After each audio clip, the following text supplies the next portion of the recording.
we sort of forget that not everyone's going to remember every single thing we said once. What do you mean?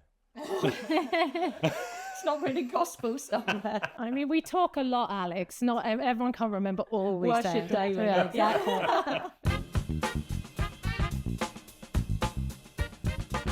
Welcome to After Work Drinks, you guys. Thanks for coming back to the sofa. So Alex Bennett-Grant, founder of We Are Pie, Hannah Penn, co-MD of Pablo. So thanks for coming back, you guys. But first of all, we need to talk about some awards. So congratulations, you and Harriet have just won Account Person or People of the Year. We have. Is that the first ever joint winner? It's the first joint winner, yeah. How cool is that? Thank you. It was, I'm not going to pretend that I don't get quite giddy about award things. It was a really lovely, squealy moment where I ran my mum and she cried. So that's always nice, isn't it? Very nice. You can make your mum cry in a good way. I think there's a lot of things our family don't understand about what we do because it sounds weird and boring, and then there's a moment where you're like, but I did that bit of work, or I won that thing. Completely. It's a good joint and not the line. I think the thing about winning at joint, that Harriet and I are in a unique position with our role, but the thing that she gives me and I give her, hopefully among many other things, is I feel like I owe it to her to go for these things. Like I watch her and I'm like, you're fucking great, you should go for that. And then we do it together. And I think if you don't have a co in your life, it's good to reflect that back on yourself and go, I've worked really hard, we should be putting ourselves in for things. And I just encourage people to do it. I think it's a really important thing to take stock and do that. Yeah, so I have a equivalent to your co-MD. I have Patrick, our MD. He does all the pushing since he joined like many moons ago. He's just that sort of guy that's like, we need to push, you need to be in the front. Good on Patrick. We need to enter that. We need to, tell people that we've done good work. We live on a little island in Amsterdam, so if we don't tell people, they won't know. Mm-hmm. He's your cheerleader. 100%. Can I have one of those? That's really nice. And you've just been judging the D&AD awards. Ooh. What is that like? Like, are you locked in a room just watching cool shit? Like, what happened? Yes, you are locked in a room. We were locked in a room. Locked? Well, this is the well, it's may sort not of, leave until 6 p.m. The blinds are closed. The clock's on. Does it get quite passionate in the room? Oh my gosh, yeah, very passionate. It's a nice way to feel humble because I'm not as creative. And so I think I said the word research or qualitative or something in conversation. You can sort of see people looking at me like, oh God. He said, what? What is that? Oh, he's one of those. Disgusting, non-creative words. I was like, oh, sorry. How do you both feel about awards in the industry in general? I think they're a really good thing. I think we all work really hard. When I first started in this industry, it was a cowboy fest of no rigor, the opposite of what you've just described. And I think we've professionalised, and I think we're focusing on the right things, which is ultimately showing that creativity can move businesses forward. And so long as you're showing the impact, it gives us the chance to pull our team together and properly reflect on what they've achieved and show that we want to champion them by putting them into things. And I think that can be a good thing. I just have an issue because they cost so much to enter. So there's a lot of smaller companies who really struggle with that. So yes, you can have your 40 grand marketing budget and pop some into it. But if you're not that big and you're up and coming, I just struggle slightly with the price point. I've had periods in my career where I was cynical about all sorts of things, including that. But then, do I look for, ratings on restaurants? Yes. Do architects get, credited for incredible, building design? Yes. And then I sort of think we're sort of looking at ourselves as if we live on an island. We don't, Okay, so let's talk about the juicy bit. So cultural innovation. So you two are absolute pioneers for cultural change, and you can see it in the work you've done, and I'll let you guys talk about that.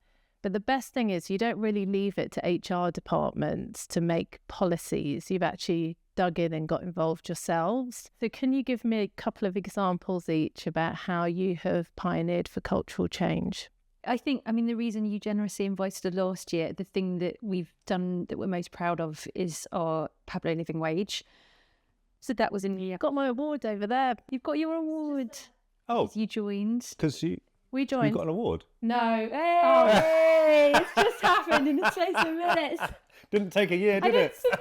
You're quite direct. My lovely, maybe it's not an award. It's an accreditation. It's a plaque. on your it's something. It's lovely. That's so sweet. But last year when we talked, there were 2 people who had joined, Netherlands at St Luke's, and now there's 6. Now there's 6. Wonderhood. Yes. Mr. President. Yes. And little old us. Well done. That's great. And I think that's the joy, and we really do have that privilege in an independent, that you can make decisions like that. Your 6 management team come around it, and you can make changes like that overnight. And that we know how lucky we are to have that privilege. And then Alex, ++1, opening up the outdoors, new society rules. Yep. Before you shoot, like you have done a shit ton. So tell us a bit more. I think that for Pi, it's always been this sort of realization that Pi is, as an independent creative business in Amsterdam, you know, we're internationally focused. So like all of our team members come from, well, not all, but they predominantly come from abroad. And so culture becomes everything. So we've had to be quite proactive with the things we do to sort of indicate who we are. And as we've grown up, we've also realized that, you know, Pi will never be big enough to be only its own little island.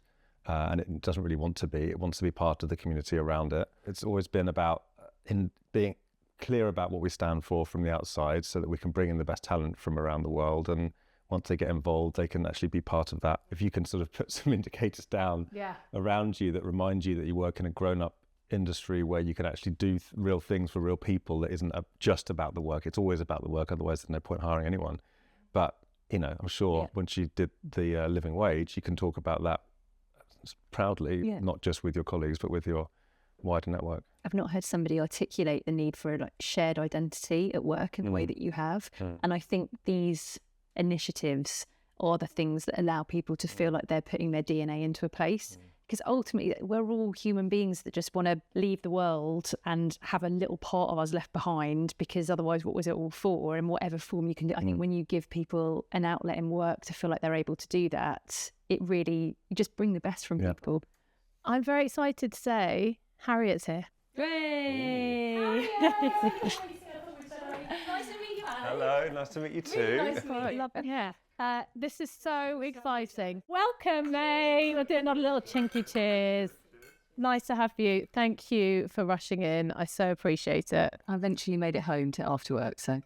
So I found out the other day that Pablo means humble in Latin. Never knew that. And We Are Pi have the motto, never settle.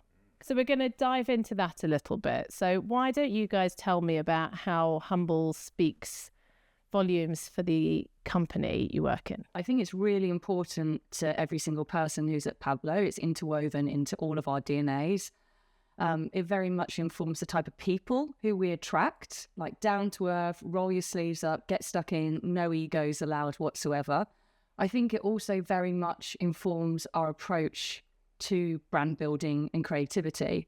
Like we talk a lot, you know, gone on the days where you literally could have a TV ad on 1 or 2 channels in Coronation Street, smack people over the head with your message.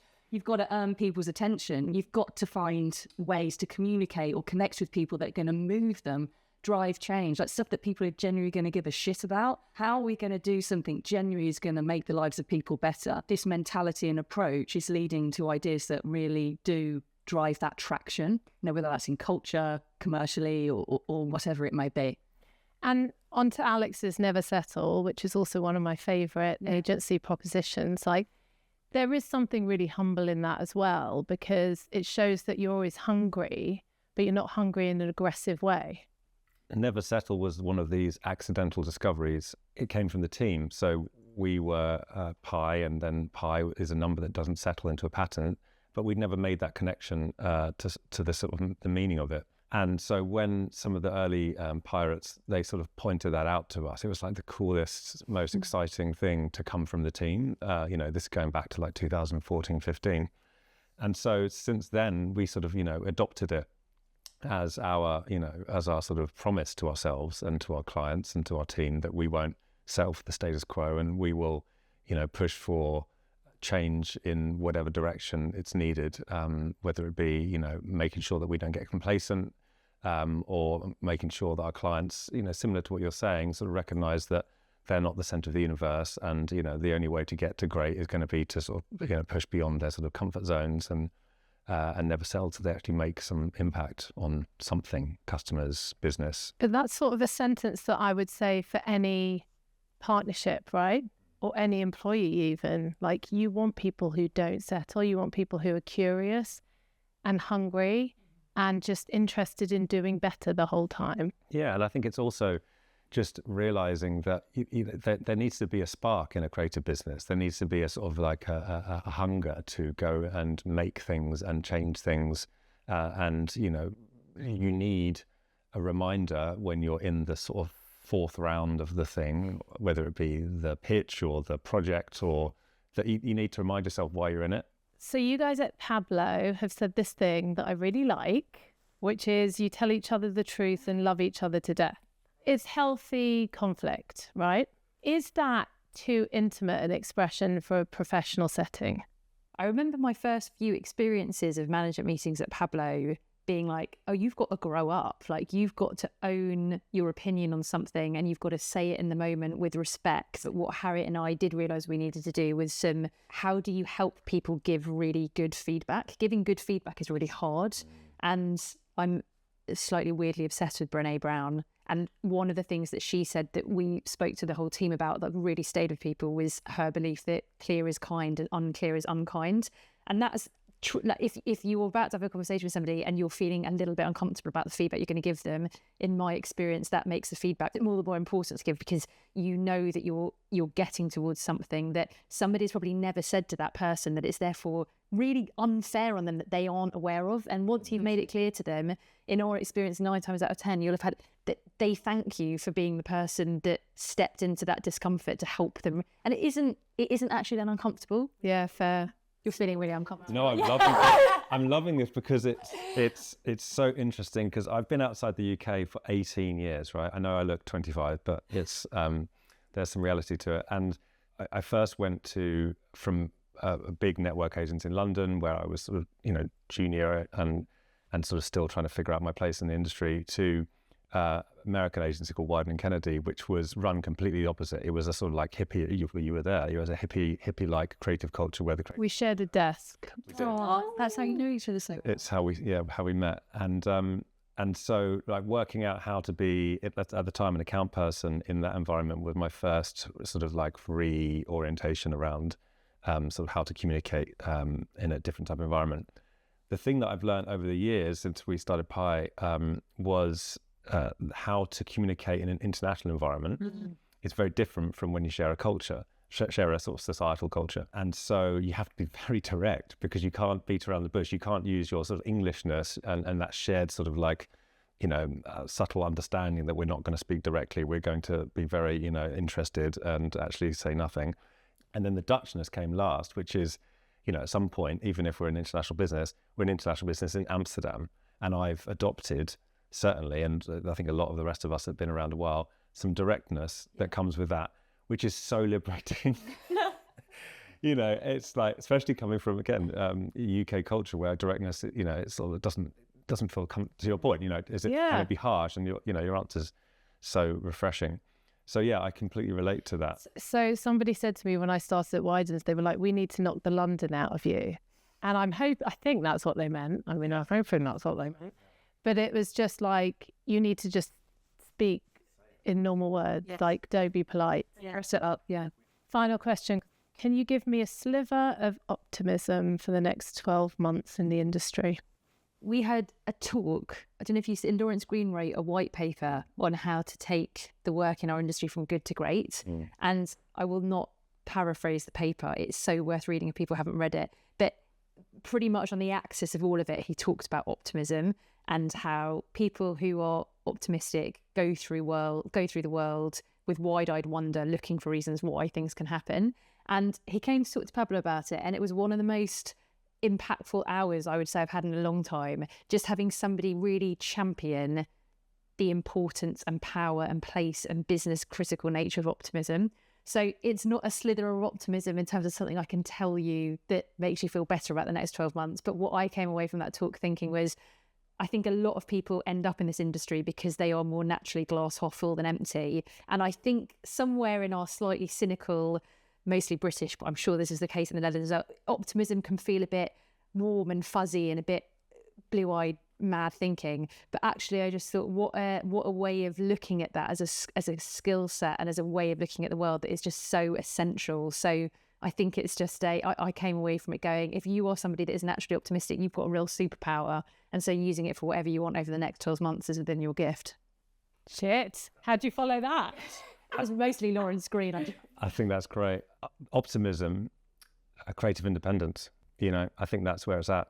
So, the industry looks kind of weird. The world looks kind of weird. I've just sat in a dark room, not locked doors, at the D&AD for a couple of days, seeing the work and talking to people from around the world. I'll be honest, like the majority of the conversation I had was a little bit stark. But then sort of speaking to the fewer creative independents in that mix, I just think it's where the energy's at, to your point, where can the human be? Advertising needs more agency, not of agencies, but of that sort of spirit of what does agency mean, to have the sort of point of view that can be, fresh and distinct from, the sort of dogma.